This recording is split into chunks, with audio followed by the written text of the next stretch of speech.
Hello. நான் ரீசெண்டாக படித்ததில் எனக்கு பிடிச்சது that love is a feeling, ஆனால் parenting is a skill. So லவ்ங்கிறது வந்து ஒரு பிறந்த குழந்தைய நீங்கள் பார்க்குறப்போ, ஃபஸ்ட் டைம் பார்க்குறப்போ உங்களுக்குள்ளே அதுவாக வரும். யார் சொல்லி கொடுத்தோ இல்லை வளர்க்க வேண்டியதில்லை. பட் பேரண்டிங் அப்படிங்கிறது வந்து அந்த குழந்தைய பார்த்துக்கிறதுக்கான ஸ்கில். அந்த ஸ்கில் வந்து mostly it has to do with you more than the child. So நாம் என்ன பண்ணுறோம் அப்படிங்கிறதுக்காக தான் இந்த வந்து பேரண்டிங் அப்படின்னு சொல்கிறாங்க, சைல்டிங் அப்படின்னு சொல்கிறதில்ல. பட் நம்மளுக்கு என்ன எக்ஸ்பெக்டேஷன்ஸ் இருக்குது, நம்ம சுற்றி இருக்கிறவங்களுக்கு என்ன எக்ஸ்பெக்டேஷன்ஸ் இருக்குது அப்படின்னா, குழந்த பிறந்த உடனே ஒரு ஹேண்ட் புக் மாதிரி பேரண்ட்க்கு இல்லை அந்த மதருக்கு வந்து எல்லாமே தெரிஞ்சிடணும் அப்படின்னு எக்ஸ்பெக்ட் பண்ணுறோம். Is that going to happen?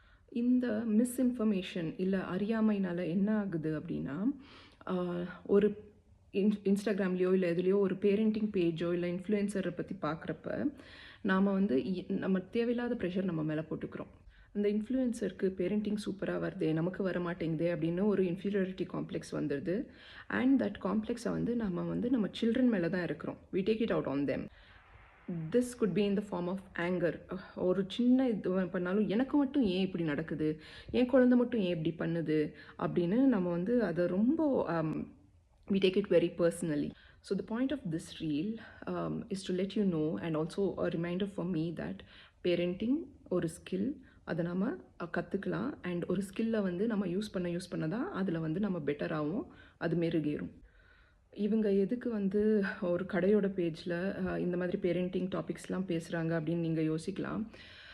It is for the simple reason that நம்ம பேரண்ட்ஸ் வந்து நம்மளை வளர்க்குறப்போ they had a community. It takes a village to raise a child அப்படின்னு சொல்லுவாங்க இல்லையா.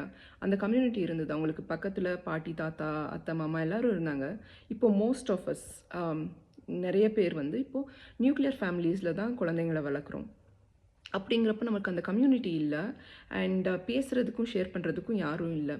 ஸோ எனக்கு தெரிஞ்ச ஒன்று உங்களுக்கு ஷேர் பண்ணுறேன். உங்களுக்கு தெரிஞ்சதை நீங்கள் கமெண்ட்ஸில் ஷேர் பண்ணுங்கள். And let's all parent and grow together.